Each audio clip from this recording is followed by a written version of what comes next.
De certo modo, temos que recepcionar o pensamento de Anatole France, que reflete o seguinte: se soubermos sofrer, sofreremos menos. A gente venturosa pouco sabe da vida.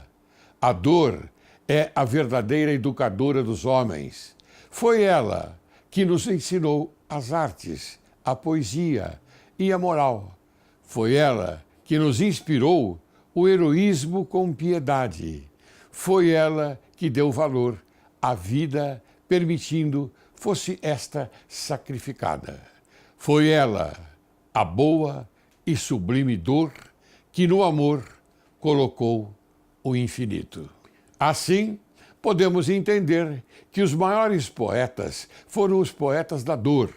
O ventre da dor é eternamente fecundo. Homero não ri, Jó não ri, Ésquilo não ri, Lucrécio, Dante, Vitor Hugo não riem. Cervantes ri, mas sob a grotesca armadura, no magro corpo do Cavaleiro da Mancha, vive uma alma trágica e triste a derramar lágrimas.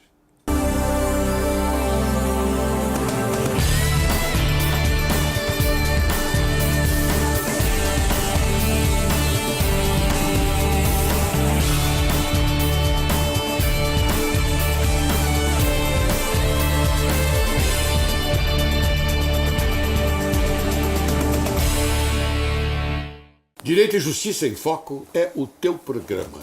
E o Brasil, o teu país. Inicio o programa de hoje com a citação de Pedro Calderón de la Barca. Muito bem disse o sábio que entre ver padecer e padecer não há distância. Hoje, Direito e Justiça em Foco apresenta a você, caríssimo telespectador, um tema de profundo interesse público. Vamos falar com o desembargador Alfredo Attier sobre o tema diversidade social.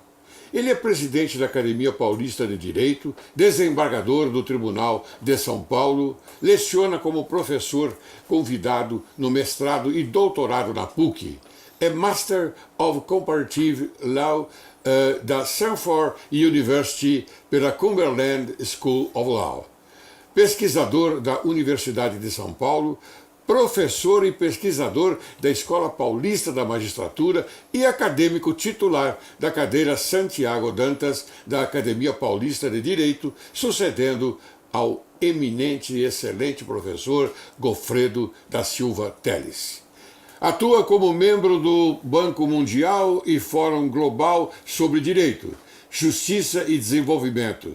É membro do Conselho Editorial da Revista Forense, membro do Conselho Editorial da Revista da Escola da Câmara dos Deputados, Congresso Nacional, e do Conselho Editorial da Núria Fabres Editora. Seja bem-vindo, Attier. Um prazer estar aqui, Laércio. É uma honra, porque esse é um programa muito importante, que fala sobre justiça, que é uma coisa que nós estamos necessitados todos os dias aqui no nosso país, não é? Muito obrigado. Olha, dito isso por você, um eminente desembargador do Tribunal de Justiça, e eu sou testemunha disso, não é? Eu fico muito contente, porque o nosso objetivo aqui, Attier, é muito simples, é tão simples, porque as coisas simples é aquelas que predominam, não é verdade? O Direito e Justiça em Foco é um programa que é um meio de comunicação que a gente leva à sociedade, ao povo, enfim, ao telespectador, dando informações verdadeiras, informações corretas. Esta é a vantagem do nosso programa Direito e Justiça em Foco. Então eu agradeço muito esta sua menção. Não é? Muito bem. Presidente da Academia Paulista de Direito inicia projeto de diversidade social. Dr. Alfredo Attier propõe novo canal de comunicação com as minorias sociais. Desde sempre, observou a necessidade de uma maior atenção ao tema da diversidade e os atuais desafios enfrentados pelas minorias sociais. Diante disso, como recém-empossado presidente da Academia Paulista de Direito, o Dr. Atier está propondo a esses grupos manter um novo canal de comunicação com o judiciário, veja só que importante, para tentar minimizar burocracias processuais e assim propor resoluções de questões que por tempos ficaram estagnadas.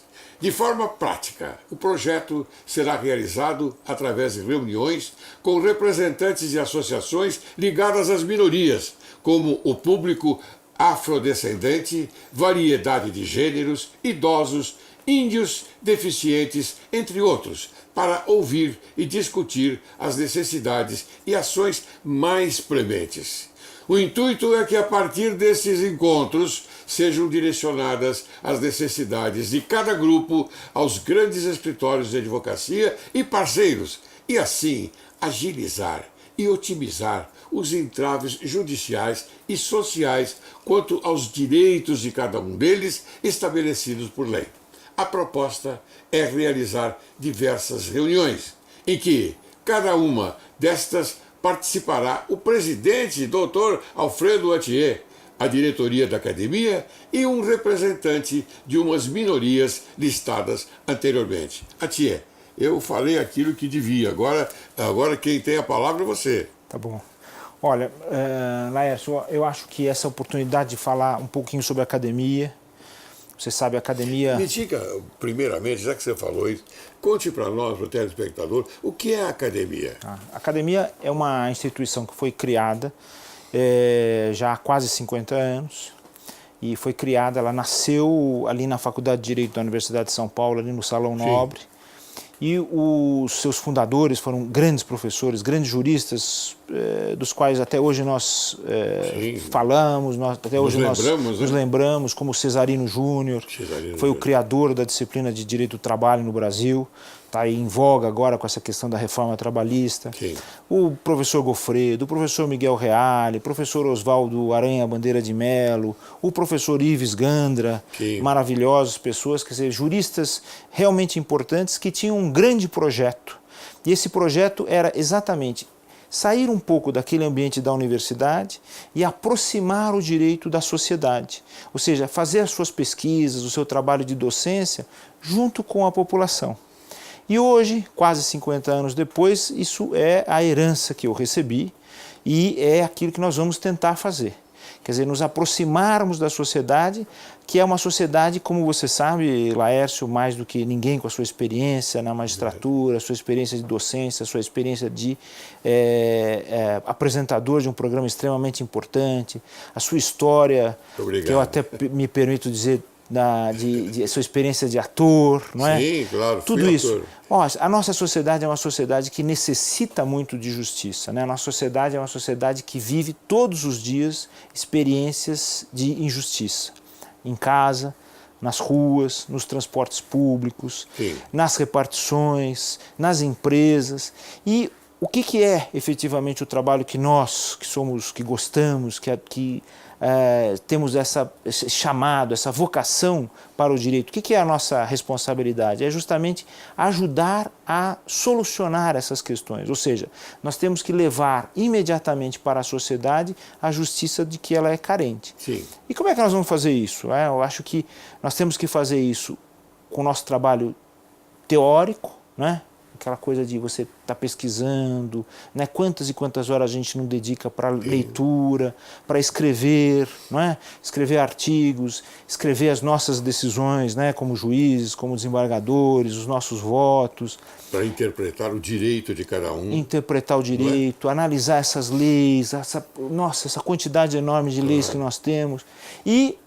Mas isso não basta, né? Nós temos que também ser práticos. Ou seja, a gente tem que observar aquela pessoa que nos procura, ela vai nos contar um problema e nós imediatamente temos que pensar o seguinte: olha, a lei tem uma solução para isso, mas qual é efetivamente a melhor solução para aquela pessoa, para aquele contexto em que ela está vivendo? E para isso a gente tem que estar em contato com a sociedade, todos os dias. Olha, você tocou num assunto muito importante, infelizmente, que é você, viu, Alfredo? Eu digo isso com toda sinceridade, porque eu conheço e sei da sua capacidade intelectual.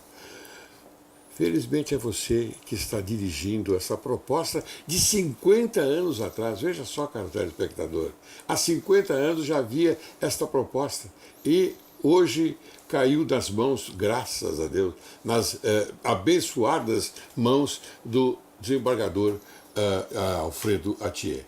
E eu fico muito contente por isso. Puxa. Porque eu sempre digo aqui no programa Direito e Justiça em Foco, nós temos que tratar da sociedade. A sociedade não só informá-la bem, mas também tratá-la bem, não é? E isso faz parte, o judiciário tem o dever, não é? Tem o dever, essa Exatamente. obrigação. Exato, e a gente não deve, eu acho que é muito importante, porque nós estamos vivendo uma época difícil, não é? Uma época de crise, não apenas no Brasil, mas no mundo inteiro, e essa crise, em geral, leva as pessoas a uma certa descrença, né? A uma certa desesperança. E eu sempre digo o seguinte, sabe, o direito é muito sábio. A gente não tem o direito de perder a esperança, não é? Sim, claro. Por que a gente não tem esse direito? Porque o nosso compromisso não termina conosco. Lógico. O nosso compromisso não termina com o presente, nós temos um compromisso com o futuro, com as gerações futuras. E, portanto, nós temos que trabalhar para esses jovens, nós temos que trabalhar no sentido de ouvir esses jovens, mas também trabalhar continuamente na atividade de educação. Né? E a educação não é apenas a educação formal, né? A gente está trabalhando com a educação constantemente. E muitos desses problemas que você referiu, que a academia, para os quais a academia agora está dedicando o seu tempo, esses problemas relativos à diversidade, ao preconceito, à questão das dificuldades das minorias no sentido da integração social, né? Isso tudo tem a ver com essa ideia da educação. Sim. Isso tem a ver com a ideia dos jovens. Quem é que está efetivamente vivendo essas questões, né? Aliás, uma das coisas que eu acho mais bonitas do nosso tempo é essa explosão, digamos assim, da expressão da juventude, né? Você vê, por exemplo, agora, recentemente nos Estados Unidos, esses problemas seríssimos. Sim. Que há do porte de armas, da utilização das armas nas escolas. Quem é que está pressionando efetivamente o governo para mudanças importantes? É a juventude. É a juventude. Que está procurando, vai às ruas, vai até o presidente. Você vê, a gente às vezes se esquece, né, que essa juventude está sendo bem preparada. Está sendo bem. Porque essa é uma cultura antiga já, o uso de armas nos Estados Unidos, não é? Pois é. Essa cultura é antiga. Exatamente. Então agora o jovem acordou para uma realidade importantíssima. Vamos acabar com isso. Claro. Porque a emoção no momento em que ela explode, como você diz, usando o seu termo, não é? Qual é o instrumento, a mão que o indivíduo tem? É a arma. E ele a usa, não é? Lamentavelmente. Mas eu tenho certeza absoluta que a gente está no caminho certo. Isso. E, sobretudo, quer dizer, usar a justiça. Eu acho que você vê, por exemplo, a questão dos índices de violência. Sim. No Brasil, na América Latina, que são altíssimos. Problemas sérios nas cidades, né? Como agora nós estamos vivendo no Rio de Janeiro, mas São Paulo também vive isso, e outras cidades também, tanto do Nordeste, do Norte, como do Sul, centro do país. Ora, qual é a resposta em relação à violência? É a justiça. É a justiça. Não é? Tem razão. Eu acho que nós temos que abandonar essa ideia que, lamentavelmente, está cada vez mais se impregnando na sociedade brasileira de que a resposta é a vingança. Não, a justiça é superior à vingança. Já que você tocou nesse assunto, eu queria abordar um minutinho só da sua eloquência, não é? Porque você disse a justiça, eu concordo. A justiça de primeiro grau e a justiça de segundo grau, eu digo primeira e segunda instância, eu não chego à terceira e quarta instância, mas a primeira e segunda instância, ela está andando no caminho certo, de confiabilidade. Porque recentemente nós assistimos um julgamento maravilhoso pela 8ª turma da 4ª região de Porto Alegre, não é? No caso do Lula, não é? E com que maestria que aqueles desembargadores, não é, proferiram uma decisão cujo acordo será maravilhoso. Não é? Inclusive minuciaram, informaram a população, o povo, sobre o que estava acontecendo, o que realmente estava acontecendo. Foi uma aula de direito processual e penal.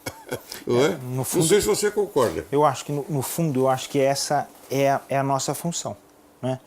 Eu acho que nós que vivemos o judiciário, você viveu durante tanto tempo e ainda vive aqui nesse programa e no seu trabalho diário, mas nós que vivemos o judiciário, a gente sabe que o grande problema é esse diálogo com a população brasileira. Então, você transformar tudo aquilo que você estuda, tudo aquilo que você aprende com os autores nacionais, estrangeiros, em alguma coisa que possa ser entendida e possa ser também trabalhada por essa população. Porque eu acho que o que tem de bonito no direito, não é?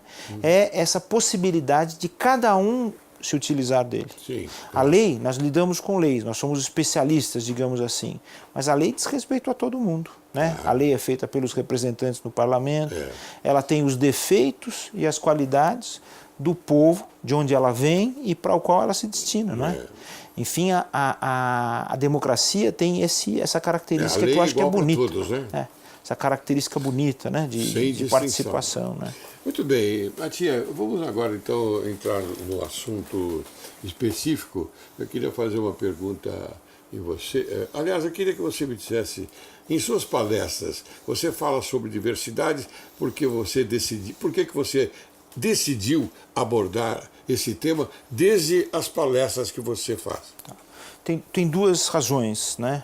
Uma mais teórica, tem a ver com os estudos que eu fiz. Eu além de ter estudado Direito, eu estudei História também, eu me doutorei em Filosofia. E você sabe, todos esses autores antigos, desde os literatos até os filósofos que nós veneramos, todos eles trabalharam com o tema da diversidade, né? Por exemplo, um autor muito importante, Montesquieu. Montesquieu, ele escreve os seus livros pensando na ideia de que o mundo é diverso. E cada povo tem as suas características, não é isso? Sim. Olha, hoje nós estamos vendo isso dentro da nossa sociedade. Não é apenas, a gente não precisa viajar, sair do Brasil para encontrar a diversidade. Não, aqui, ao nosso lado, todos os dias nós convivemos com a diversidade. E a gente chega à conclusão clara, né, de que a diversidade é que nos constitui. Né? Nós somos, é agradável viver na sociedade porque a gente encontra pessoas diferentes, né? Grupos diferentes, pessoas que falam, usam termos diferentes, que se vestem de forma diferente, que têm costumes diferentes. Isso é uma coisa maravilhosa. E a segundo móvel assim, da minha busca de trabalhar com a diversidade é um pouco mais prático, né? Há alguns poucos anos eu tive a oportunidade de participar de uma audiência pública em que esses jovens estudantes que fizeram aquele movimento muito bonito de melhoria das condições de ensino, eles estavam apresentando seus problemas. Sim. E eu observei, Laércio, que boa parte desses jovens viviam dentro das escolas problemas que tinham a ver com a questão da identidade. Tanto identidade de gênero, como identidade de etnia. Enfim, essas pessoas com características diferentes não eram compreendidas pelos seus professores. Né? Eu vi coisas assim realmente graves. Chocantes. Do ponto de vista do quê? Da falta de preparação dessas pessoas para lidar com esse tema. Então, primeira coisa que eu fiz, eu tinha que ir a Washington, porque eu todos os anos participo das reuniões lá no Banco Mundial. Então eu fiz uma pequena petição, um pequeno parecer e levei até a Comissão de Direitos Humanos da Organização dos Estados Americanos lá em Washington, falando desse problema específico da expressão da diversidade no Brasil e da sua ligação com os jovens. Né? E depois disso eu falei, olha, a partir de agora, eu vou procurar, nas instituições em que eu faço parte, lidar com essa questão. Para quê? Para preparar a sociedade para essa mudança, eu chamo uma transformação, eu digo até a transformação do humano. Quer dizer, nós estamos vivendo uma fase de absoluta novidade. Né? As coisas estão mudando de forma radical. Todo mundo está assustado. E as pessoas, como é que elas vão se preparar para essas mudanças? É muito veloz, né? Nem todas elas têm a felicidade... Uma velocidade incrível, né, que acontece. Exatamente. Coisas. E nem todas têm a felicidade de ter a sua formação, Laércio. Nem todas elas. Você fez o elogio a mim, foi muito bondoso, mas eu tenho que dizer, nem todas elas têm essa sua capacidade de se atualizar, de conversar sobre os sistemas e ter essa experiência. Então nós precisamos ajudar a fazer isso. Não é que a gente vá impor alguma coisa. Eu acho que esse tempo já passou. Claro. Nós vamos o quê? Nós vamos ajudá-las no diálogo, nós vamos ajudá-las a ter uma direção que seja mais construtiva para a sociedade. Pacificamente. Claro. Integrando a sociedade. Acho que a coisa mais bonita de todas é a convivência, não é isso? É a convivência. E a nossa arte, o direito não é a ciência da convivência humana? Sim. Então nós temos que tornar isso prático, tem que tornar isso fácil das pessoas entenderem e de trabalharem com isso. Nós temos, inclusive, momentos difíceis na nossa vida, não é? Momentos que, afinal de contas, nós temos que ultrapassar, porque as perspectivas são sempre inusitadas. Cada dia acontece alguma coisa que nos move a pensar, não é? Isso mesmo. Eu penso dessa forma. Nós somos surpreendidos constantemente. Surpreendidos, né? Hoje em dia nós estamos numa época que é bonita por causa disso, né? Muita gente sofre pelas mudanças. Mas não, eu acho que a gente tem que dar essa mensagem de que as mudanças são importantes. E a diversidade é importante. Não é? Como é que você vai lidar? Quer dizer, nós temos hoje, por exemplo, nas universidades americanas, com relação, por exemplo, à questão de gêneros. Né? Nós temos inúmeros professores que estão fazendo inúmeras classificações relativas aos gêneros. Dos gênios. Gêneros. Agora, você tem que trabalhar com essas classificações? Eu acho que não. Eu acho que o que é mais bonito na atividade humana é justamente superar as classificações. Sim. E passar a conviver sem necessidade delas, sem precisar mapear as pessoas, sem precisar determinar as pessoas, sem precisar rotular as pessoas, não é? Claro. Então dá oportunidade. A gente tem, com relação, por exemplo, à questão racial, lamentavelmente, apesar da diversidade da formação da sociedade brasileira, a gente ainda tem muito preconceito. A gente tem preconceito com relação, por exemplo, às migrações, né? A gente também busca trabalhar lá na academia também com os refugiados, os imigrantes, claro. Quer dizer, que estão iniciando a vida num novo país, que procuram escapar de situações dificílimas. Você sabe que hoje em dia nós temos ainda regiões em que essa questão das guerras constantes. Hoje, por exemplo, nós temos um fenômeno diferente, porque antes eram só as guerras. Hoje nós temos também a destruição do meio ambiente em muitos lugares. E as pessoas fogem desses lugares porque não tem mais água, não tem mais alimentos. Porque não souberam cuidar. Não souberam cuidar.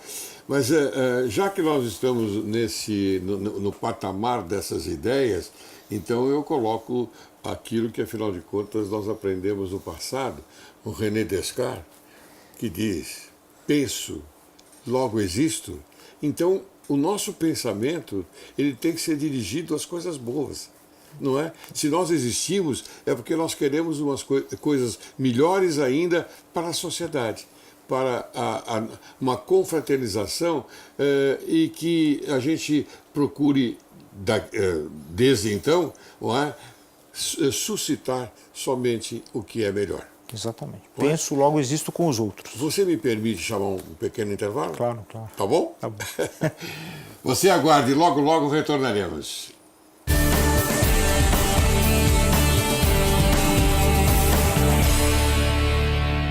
Olá! Hoje vamos falar sobre a autoestima. A autoestima é um fator determinante na motivação para o aprendizado e desenvolvimento integral da criança. E olhando por este ângulo, é importante que os pais criem um ambiente positivo no qual são reconhecidas as qualidades de cada criança. Perceber que nossos filhos fazem bem e ajudá-los a descobrir o que eles têm de bom. Para isso, os pais devem ter empatia e capacidade afetiva de sentirem o que os seus filhos sentem. O Kid Coach facilita essa ação estabelecendo uma parceria com os pais, ou seja, oferecer ferramentas aos pais para que consigam estar por inteiro com a criança e consigam escutar o que ela fala, permitindo que ela se expresse, respeitando seus sentimentos e nunca humilhando ou rotulando no negativo. valorizando as suas qualidades, elogiando as atitudes bem feitas e as atitudes positivas, reforçando que nunca comparem seus filhos com outros irmãos ou amigos. Dar pequenas tarefas à criança reforça a importância dela num contexto familiar, independente da idade. Incentivar independência e dar oportunidade de decisão em conjunto, sempre evitando falar com autoritarismo e rigidez, para que essas atitudes não venham ser repetidas por elas. Na sua formação, as crianças se espelham nas atitudes dos adultos. E o mais importante, o Kid Coach vai orientar os pais a criar um ambiente de confiança e afeto no qual a criança se sinta aceita e amada como um ser único, impossível de ser repetido. Não se assustem. Para alcançar esse objetivo, vocês irão precisar de apenas alguns minutos diários de dedicação e amor. Será um investimento de sucesso na qualidade de vida do seu filho e de sua família, como um todo. Muito obrigada e até a próxima semana!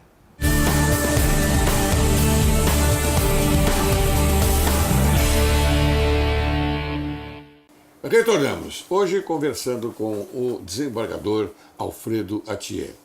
Então, Alfredo, nós estamos falando bastante sobre a diversidade social como na atualidade. Acredita que sabemos lidar com a diversidade social encontrada no nosso país?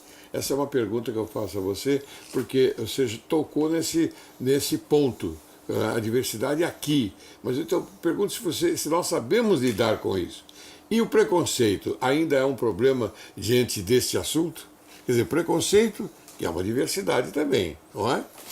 Olha, o preconceito ainda existe e é muito profundo, né? Porque é difícil para as pessoas entenderem essa questão do diferente, né? Incomoda. Incomoda a expressão da diversidade ainda.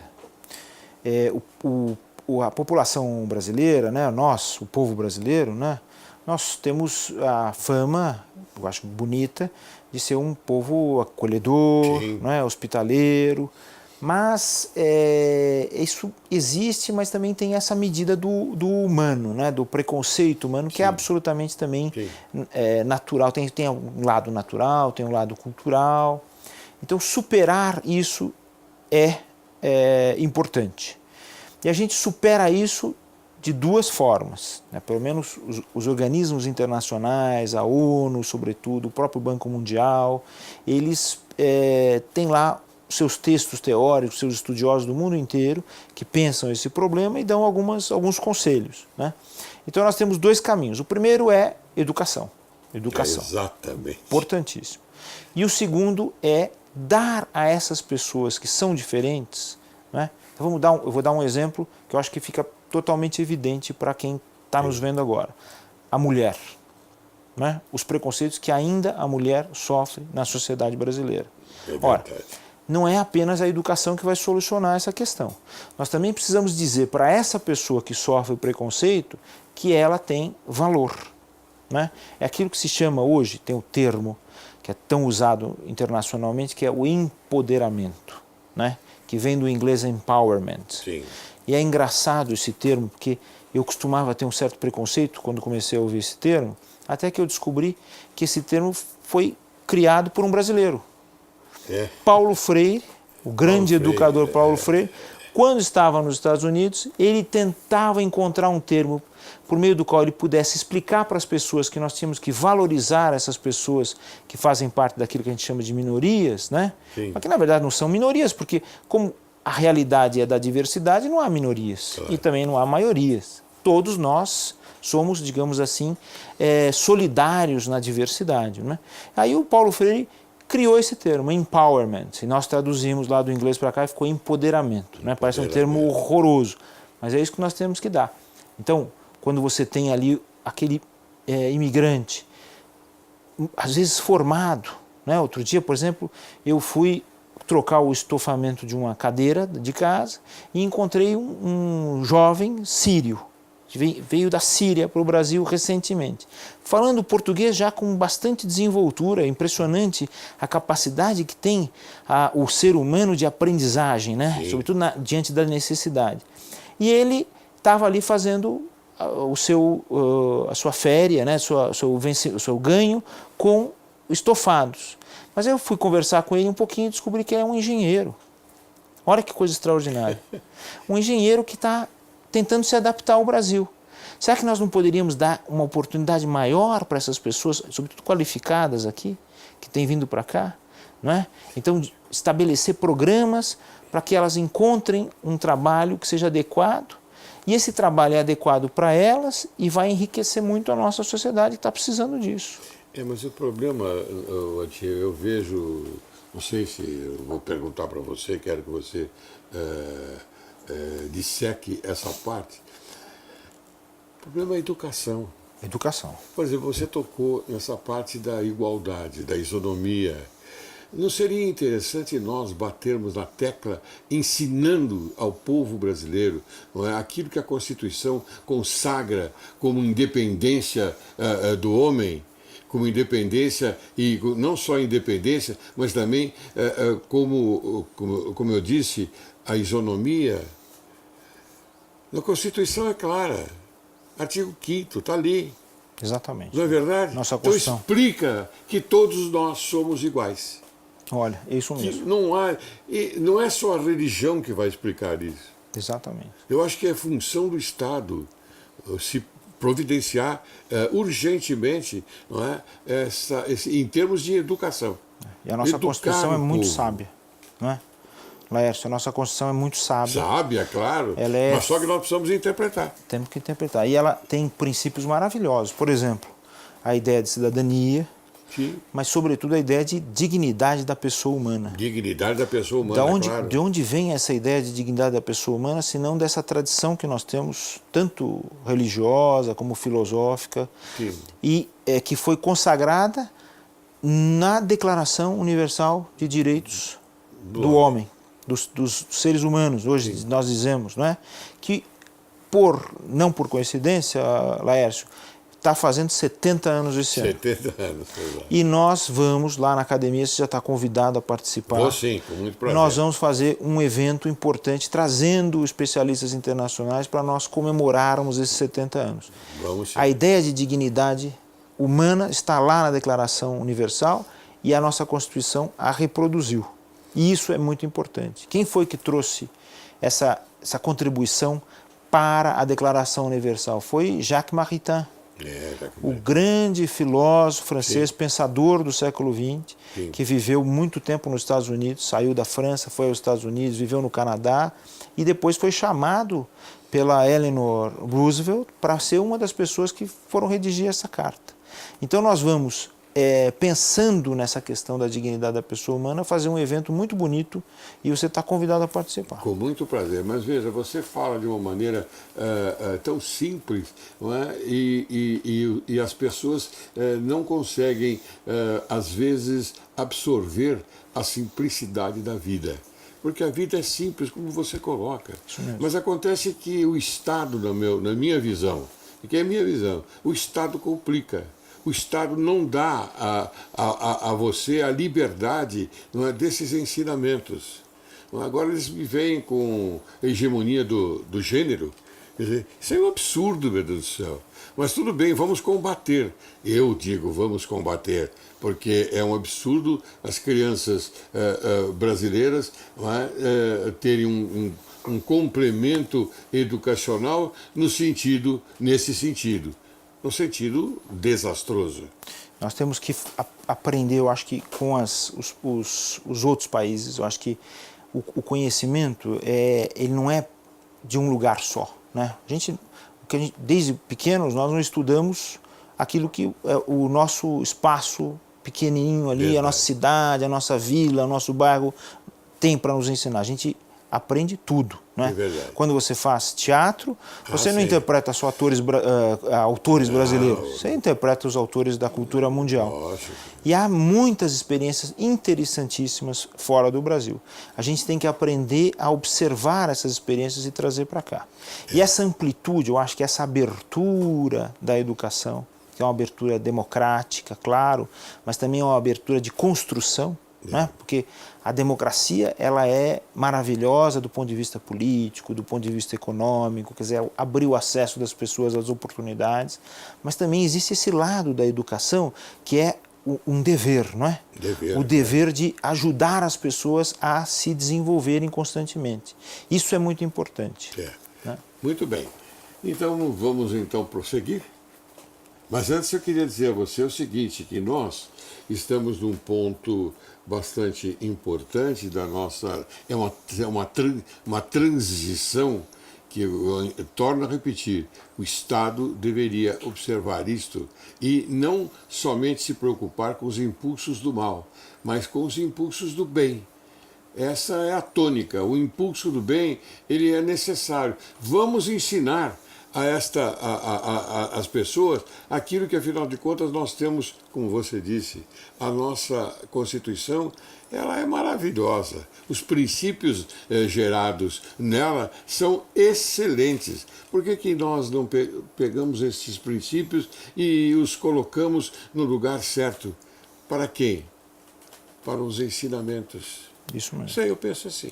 Exatamente. Bem, mas quem está hoje aqui conversando com o telespectador, dando preciosíssimas informações, é o desembargador Alfredo Atié.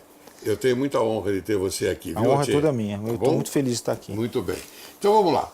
Na atualidade, muitas pessoas cobram por seus direitos, mas a nossa sociedade cumpre seus deveres. É isso que nós estamos conversando. Exatamente. Vamos dar um prosseguimento nisso? Eu acho que é a ideia de responsabilidade, não é? Eu acho que quando você recebe um direito, a sua responsabilidade aumenta, né? Porque você tem que exercer esse direito. E o exercício do direito você não faz sozinho, você faz diante de outras pessoas. Sim, claro. O exercício do seu direito não pode prejudicar ninguém. Essa é uma lição antiga. Perfeito. Né? Os nossos avós nos ensinavam isso, né? Você Sim, tem que claro. olhar as demais Você aprende pessoas. isso na família. Aprende isso na família. E é preciso, hoje em dia que nós temos tanta dificuldade, né, da educação na família, porque as pessoas têm de trabalhar, né? Homens, mulheres, todos estão trabalhando, né? Estão contribuindo para a riqueza social, estão contribuindo para o orçamento familiar, etc. Então hoje a gente transfere isso muito para a escola e para o próprio Estado, como você referiu muito bem. Então é preciso que a gente pense no seguinte, a sociedade é uma, digamos assim, uma globalidade, uma integração de direitos. Né? Mas dentro de cada direito existe um dever também. Se há um direito à igualdade, isso significa que eu também tenho o dever de tratar os outros igualmente. Claro. Se há um direito à liberdade, significa que eu também tenho que conceder aos outros, não é? Eu tenho esse dever de conceder a liberdade. E assim por diante, se você for ver cada um dos demais direitos. Se nós vivemos em sociedade, nós vivemos numa sociedade que é feita de direitos que são em si mesmo deveres. Acho que até, nós vamos talvez chegar a um tempo na evolução humana em que nós vamos superar esses dois termos, né, que a gente fala de dicotomia, né? Direito e dever, e vamos construir um termo só para dizer as duas coisas. O direito é dever. Um binômio saudável. O dever é direito. É a responsabilidade que nós temos pelo espaço público, o espaço que a gente ocupa. A responsabilidade que a gente tem de fazer o melhor dentro do nosso condomínio, fazer o melhor dentro da nossa família, fazer o melhor dentro da nossa escola, dentro do nosso trabalho, dentro da sociedade, da cidade em que a gente vive. A gente tem o dever de fazer isso. Não adianta só reclamar, achando que o Estado tem todos os deveres se nós mesmos não cuidamos do jardim que está em frente à nossa casa, Perfeito. Se nós mesmos não cuidamos de tratar bem as pessoas e receber bem as pessoas que vêm ao nosso país, as pessoas diferentes com as quais a gente convive. Né? A sociedade brasileira é uma sociedade muito difícil, porque é uma sociedade de muitas desigualdades. Né? Claro. E a gente não consegue superar isso apenas dizendo que o Estado é culpado, apenas dando essa responsabilidade a terceiros. Não, a responsabilidade é nossa. não é? Quantas e quantas vezes a gente não vê esses problemas no dia a dia, no trânsito, por exemplo, né? O trânsito é tão pesado, tão difícil e as pessoas constantemente se provocando no dia a dia, não é? A ideia de competição desenfreada, né? Que é saudável em determinado sentido, porque a gente querer se superar é uma coisa. Agora, querer se superar e destruir os outros é ruim. E nós estamos vivendo isso também na sociedade. Ora, é verdade. Na política, hoje em dia, as pessoas já começam a se separar imediatamente. Não existe um diálogo prévio para você saber o que um está pensando e o que o outro está pensando. Não, imediatamente a pessoa é classificada e é isolada. Não, esse daqui não é do meu partido, esse daqui não pensa como eu. Isso está errado. Já parte para a destruição de um diálogo que poderia ser bom. Porque a sociedade só vive com a convivência. Você não falou, penso, logo existo, e a existência depende do quê? Dos outros. Dos outros, não é só de si. Como é que você vai viver sozinho? Não existe isso. Por isso que nessa conversa eu trouxe aqui à baila o pensamento de René Descartes, porque ele era excelente, não é? Isso mesmo. Pena que morreu muito cedo. Pois é, verdade. Não é? Com frio, né? Com frio.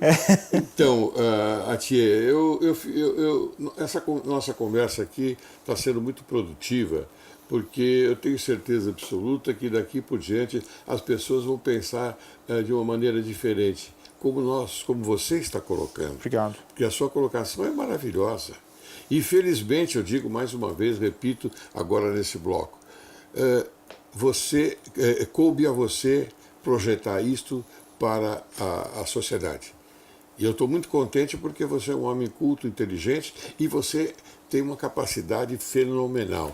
E eu estarei do seu lado, porque eu quero aprender com você. Tá bom, né? Tá bom? Tá bom, é mútuo. Muito bem. Então vamos lá.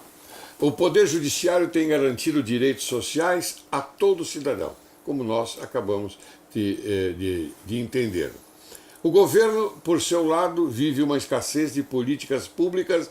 Acredita que quando o Judiciário é provocado a solucionar um direito eminente social, está a fazer política pública e, consequentemente, quebrar a independência dos poderes? Você acredita nisso? Eu, antes de você responder, eu tenho a convicção que dos três poderes o único confiável é o Poder Judiciário, porque o cidadão, ele, como diz, provoca o judiciário para receber uma resposta.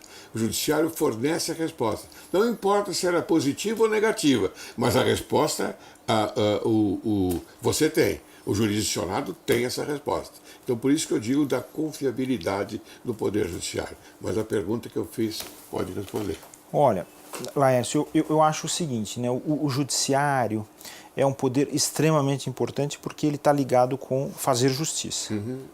E porque ele tem essa importância, né? Ele tem esse poder, né? Então ele precisa também se acautelar, né? Ele não pode também abusar dessa capacidade que tem de solucionar problemas, de dar respostas a conflitos humanos, Sim. conflitos sociais. Ele não pode abusar, não pode ultrapassar determinados limites, não é? Eu acho que os limites estão dados pela própria sociedade. A sociedade estabelece, bem ou mal, com seus defeitos e qualidades, as suas leis. E nós, como somos aplicadores das leis, aplicadores do direito, fiéis ou aplicadores da lei, não é? Nós temos que dar a voz a esse desejo da sociedade, a isso que foi construído pela própria sociedade democraticamente. Então, eu acho que nós não podemos valorizar a ultrapassagem desse limite. Eu acho que a gente tem que pensar muito nisso, porque às vezes alguém pode dizer assim, não, eu gostei muito dessa decisão, muito embora não esteja muito de acordo com a lei, o juiz foi muito inteligente, a juíza foi muito inteligente e solucionou um problema de uma forma melhor. Mas essa é uma opinião de alguém que foi beneficiado por aquela decisão. Porque o outro que não foi beneficiado pela decisão pode dizer exatamente o contrário. E quando a gente comete o erro, eu vejo muito hoje em dia as pessoas dizendo isso, porque nós estamos numa época um pouco perigosa. Sim. As pessoas dizem assim, não importa a lei, o importante é resolver o problema.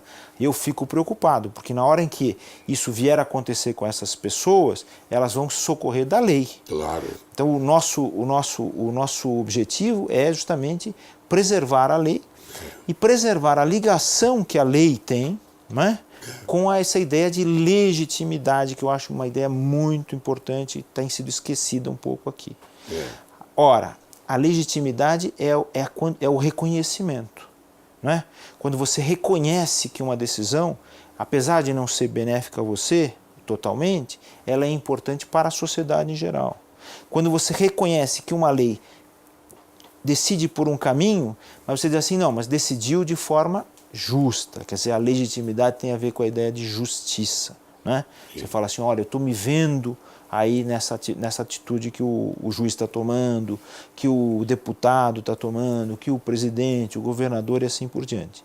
E o grande problema da nossa crise social tem a ver justamente com essa ideia de que nós estamos desconfiados das leis, estamos desconfiados das autoridades, ou seja, a gente tem um problema com a legalidade e tem um problema com a legitimidade também. Eu já estou quase terminando o programa, sabia? Puxa, passou rápido. Passa rápido. Uma conversa boa, não é como a sua, não a minha. Apenas eu estou ouvindo você. Às vezes eu dou um palpitezinho, mas aqui o centro das atenções é com você. E você nos deu uma belíssima, com a sua exposição, uma belíssima lição. Não é? É verdade. E eu acho que isto vai servir para a sociedade também, assistindo esse programa em que o desembargador Alfredo Atier coloca o problema da diversidade. Muito bem, como eu disse, eu já estou quase terminando o programa. Qual é a sua opinião, então, sobre as reformas políticas do nosso país? Bom, essa é uma pergunta difícil, né? Como todas que você me fez, né? Eu fiz um esforço enorme para poder acompanhar aqui esse diálogo gostoso. Rapidamente. Eu acho, primeira coisa, eu acho que a gente vive uma crise política porque nós vivemos uma crise de representação. A gente não se sente mais, a população, o povo brasileiro, não se sente mais representado pelo poder que está aí. Né? A gente viu isso, por exemplo, em junho, julho de 2013, sim, lá atrás, antes ainda da Copa do Mundo, quando todo mundo saiu às ruas e todo mundo fazia um protesto interessante porque não permitia que as bandeiras dos partidos entrassem no meio daquele protesto. O que significava isso? Uma recusa da sociedade ao sistema político em que nós estamos vivendo.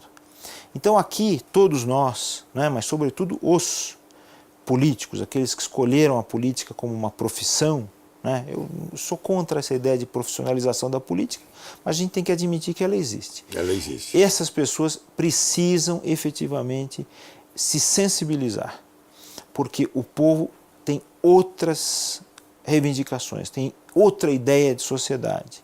Então, onde é que a gente vai encontrar isso? Tem outros caminhos, né? Então, a gente vai encontrar isso em muitas experiências que estão acontecendo no mundo. E eu acho que as mais bonitas experiências, não é porque eu estou aqui com um ator, brilhante magistrado, mas eu acho que as mais bonitas experiências estão exatamente nas experiências artísticas que a população tem, tem sido apresentadas em vários espaços, com várias opções. Você sabe, por exemplo, que a democracia nasceu, a primeira vez que foi pronunciada a palavra democracia, foi numa peça de teatro, numa tragédia grega. Ali que nasceu o termo democracia. Então é muito provável que essa sociedade nova que nós estamos querendo, essa nova política que nós estamos querendo, já tenha sido pronunciada numa obra de arte. Então a gente precisa ficar atento e trabalhar com isso para nós todos transformarmos juntos numa sociedade mais justa. E você disse bem, porque eu quero agora fazer uma homenagem aos artistas brasileiros e mundiais, né? O artista é aquele que tem o domínio, não é, da mente em todas as direções que você pode imaginar. Todas eles têm um domínio. Por quê? Porque o artista, normalmente os atores, eles estudam papéis dificílimos e interpretam, não é, papéis, por exemplo, com Shakespeare, um Otelo, um Hamlet, ou mesmo um Iago. Então, isto demanda um estudo profundo, não só o estudo do texto, mas também da filosofia sobre o texto. um estudo da história sobre o texto. Então, é muito abrangente. Então, aqui eu quero aproveitar nesse espaço, junto com o meu querido amigo Dr. Atier, prestar uma homenagem a todos os artistas do mundo, inclusive aqueles brasileiros que eu os respeito muito. Bem, eu agora quero fazer a entrega de também do Silvio Ranieri. Silvio Ranieri foi o autor do Crime Complexo. Que beleza. Eu ousadamente tentei traduzir para o português. E a Quartier Latin publicou. Puxa, muito obrigado. Ora, eu queria suas considerações. Pois não. Vou ler com muito gosto, hein? Muito obrigado. Um presente maravilhoso, muito bom gosto. Muito obrigado. Agora, suas considerações finais. Ó, Laércio, primeiro agradecer muitíssimo essa simpática conversa que nós tivemos, né? Graças ao seu incentivo, a sua qualidade de programa, não é? A sua simpatia é que eu pude desenvolver aqui essas ideias. E eu gostaria muito de continuar sempre ao seu lado, né? E ter um pouquinho em mim, levar um pouquinho dessa sua energia maravilhosa, dessa sua juventude que é contagiante. Muito obrigado. Muito, quem agradece sou eu. E a recíproca é verdadeira em tudo aquilo que você falou. Tá bom, eu estou sempre à sua disposição. Eu faço questão de nós prosseguirmos com essas conversas, ouviu, Alfredo? Ok, muito obrigado. Faço questão, porque aí é que está.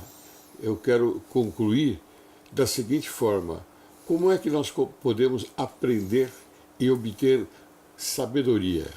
Através do diálogo, através de uma conversa, através da arte, assistir uma peça de teatro, assistir uma palestra e assim por diante. Não é? Isso mesmo. Encerro o programa de hoje com as sábias palavras de Gustave Flaubert. Talvez só tenhamos valor por mérito dos nossos sofrimentos. Há tanta gente cuja alegria é tão imunda, cujo o ideal é tão mesquinho, que mister se faz abençoar a nossa desgraça, se ela nos torna mais dignos. Quero agradecer mais uma vez a presença do desembargador Alfredo Atier no programa Direito e Justiça em Foco. Na esperança que a conversa de hoje tenha a força, a energia de aproximar a sociedade brasileira com o objetivo de alimentar e conservar sempre vivo no coração humano o lume sagrado da honra, da independência, da magnanimidade, do patriotismo, da consciência pública, preservando os sentimentos de direito e de justiça. Muito obrigado. Eu que agradeço. Obrigado.